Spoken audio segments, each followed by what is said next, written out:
In this lab, I investigated the magnetic field produced by a bar magnet using a smartphone magnetometer. In this experiment, I measured the magnetic field produced by a bar magnet and investigated how it changes with distance.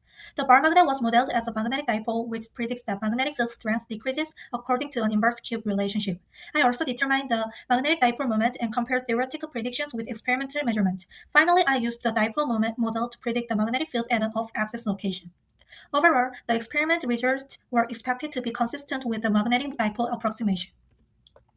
The main physical principle used in this lab is the magnetic dipole approximation. A bar magnet can be approximated as a magnetic dipole. The dipole model predicts the magnetic field strength decreases approximately as 1 over r cubed. According to the dipole model, the magnetic field decreases with the cube of distance, meaning the field becomes much weaker as we move farther away from the magnet. In this experiment, we tested whether our measurements followed this predicted inverse cube relationship. Another important concept is magnetic field superposition. The magnetometer measures the net magnetic field, which includes contributions from both the bar magnet and Earth's magnetic field. Therefore, Earth's field must be accounted for in order to isolate the magnetic field produced by the magnet. To perform the experiment, I first aligned the setup with magnetic north and located the smartphone's magnetometer sensor. The bar magnet was then positioned along a meter stick. For the on-axis measurements, I adjusted the sensor position until specific magnetic field strength were reached and recorded the corresponding distance. Each measurement was repeated 3 times. Next, I analyzed the data using a log-to-log plot to determine the power law exponent and estimate the magnetic dipole moment. Finally, I performed off-axis measurements at a 45-degree position corrected for Earth's magnetic field and compared the experimental results with the dipole model predictions. The system consisted of a bar magnet and a smartphone magnetometer. The primary surrounding effect was Earth's magnetic field. Before collecting data, the smartphone was aligned with the magnetic north so that the x component of Earth's field was approximately 0.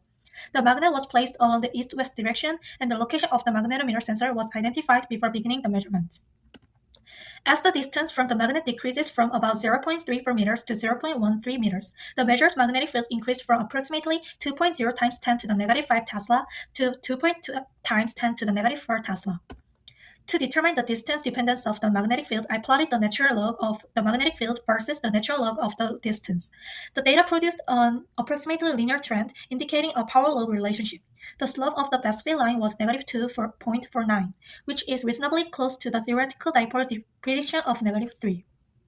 Using the intercept together with the dipole field equation, I estimated the magnetic dipole moment of the bar magnet to be approximately 6.63 ampere meter squared. This value was then used in the computational model.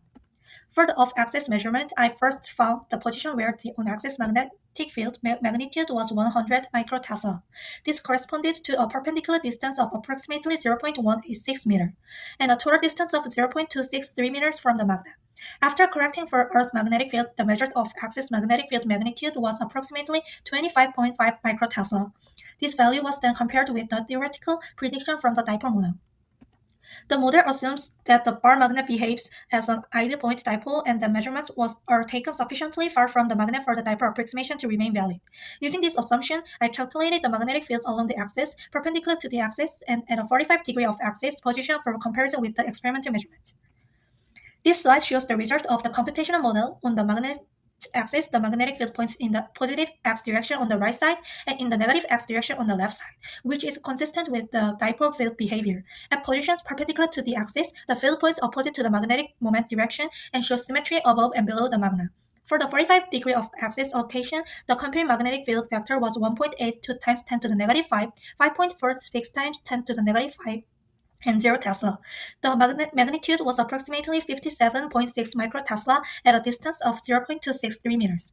Finally, I compared the experimental results with the computational dipole model. Overall, the model successfully predicted both the direction and magnitude of the magnetic field, and the measured 45-degree field was reasonably consistent with the prediction.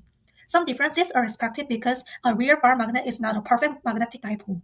Additional error sources include magnetometer calibration, uncertainty in sensor position, and residual environmental magnetic field.